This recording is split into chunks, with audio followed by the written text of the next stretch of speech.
So we go from me saying I don't want to review old Fox movies because I thought it'd be weird seeing the Alien title against the DisneyCember logo, and now here we are reviewing Alien Romulus for DisneyCember. I guess it comes full circle.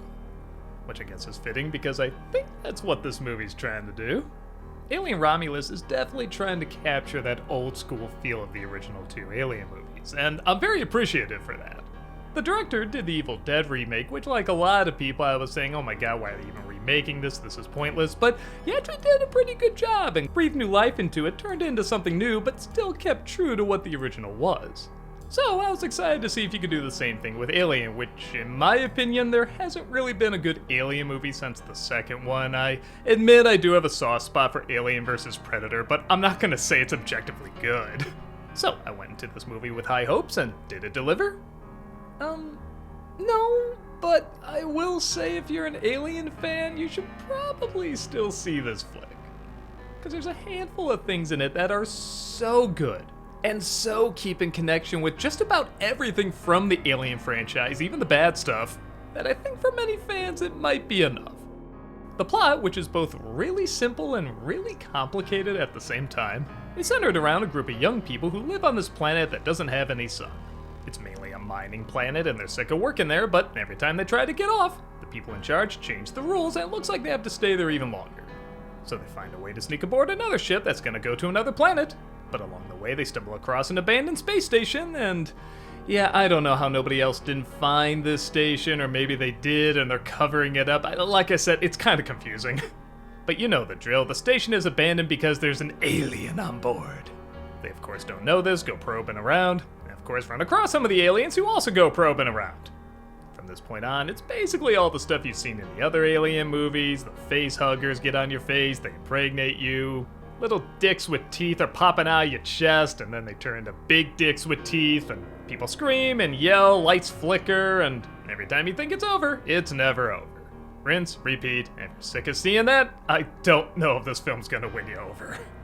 Okay, so I said there's a handful of things that make this film worth watching if you're an Alien fan, and while yes, a lot of it is stuff you've seen before, some of it is done so damn well. Like, my god, I love this future.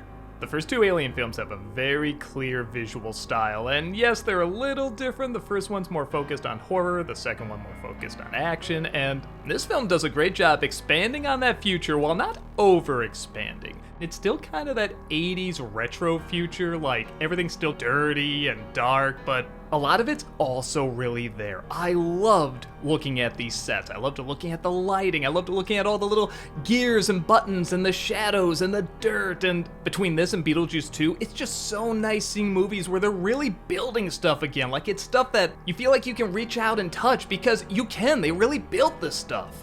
It's so much better than all these other movies that are saying they're the most expensive movies ever made, yet they look so fake and flat. I would swear this costs more than Indiana Jones and the Dial of Destiny, or like any of the more recent Jurassic World movies.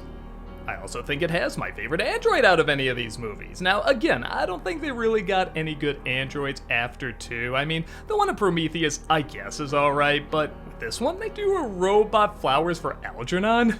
He starts off very simple and low functioning, which, yes, we've seen that in other movies, but we haven't really seen it in the Alien universe. We're so used to the androids being so well built, we just mistake them for people. In fact, that's what happens in the first film, and I kinda like now we're seeing one that's just not quite as fast or complicated, but he's still very likable, even if he does do a few too many bad dad jokes. Yeah, I'm getting sick of this trope in movies.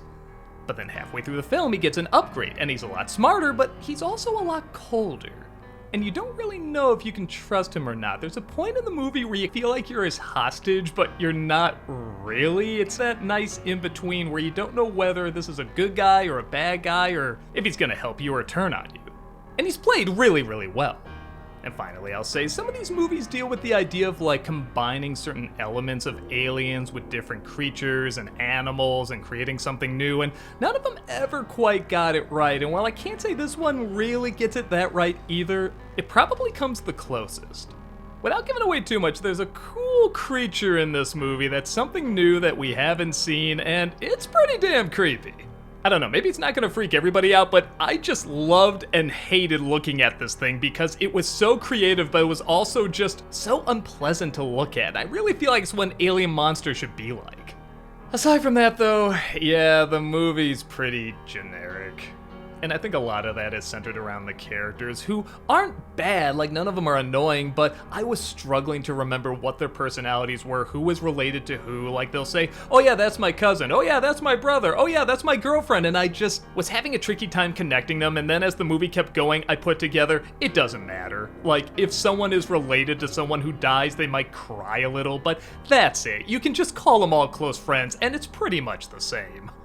Whenever someone got killed off, I didn't care, and I was never afraid of anything, except when they first get on that ship. And again, I think a lot of that is because it was really there. I was really afraid when they were climbing in this really tight space, kind of like when Bishop was going through that pipe in Aliens, and gravity goes off, and you see this rack load, and the camera moves a little bit, and he says, oh man, I can feel that in my stomach. Just that alone was enough, because again, you're really there. You're really seeing these people do these things. But ironically, the scares go downhill when the alien is introduced. It's either stuff you've seen before, or half the time it is CG, and yeah, it's done better than some of the other films, but it still doesn't look that great. Some of the scenarios are imaginative, like there's one scene where they have to float through the acid blood while there's no gravity, or another scene where the face huggers can't really sense them because they turn down their body temperature somehow, and that's how they detect them. Again, it's a little confusing, but I can follow it just enough. At least I thought I could. See, here's the thing. They're saying like, well, you can't get any goosebumps, you can't get any fear, any sweat, tears, anything like that. That's gonna alert them that you're there. And that's a great idea. Man, you have to sneak through this place without being afraid. Awesome, that's fantastic. But almost right away, somebody sees a dead person and kind of freaks out, and the other person goes over to help her, and I'm like, well, wouldn't that have signaled them? Like, that wouldn't give you any goosebumps? I was alerted there was a cameo in this movie that was really distracting, and for some reason I thought it was near the end of the film, but man, I was wrong. It's in like the first third, and everybody's right. It is terrible. I won't say who it is, but it just doesn't feel right. It wasn't needed. You could just create a whole new character and it would get the job done just as well. This is just so painful, and every time this character was on screen, I was cringing in my seat. With that said, yeah, the movie sure does love its callbacks. I mean, okay, not as bad as other movies I've seen that do these callbacks, but that pissed me off even more because it was doing so good on its own, just feeling like it's its own story in this universe. But there's so many times where they're like, oh, we have to say this line because this character said it and made it famous. Oh, we have to do this scene because it'll remind people how scared they were when it happened in the other movie, but all I'm gonna do is think about the other movie and how much better it was done there. I guess none of these are awful, but they do add up, and because I'm just not that invested while watching it, aside from the world and this android character, I got bored pretty quick.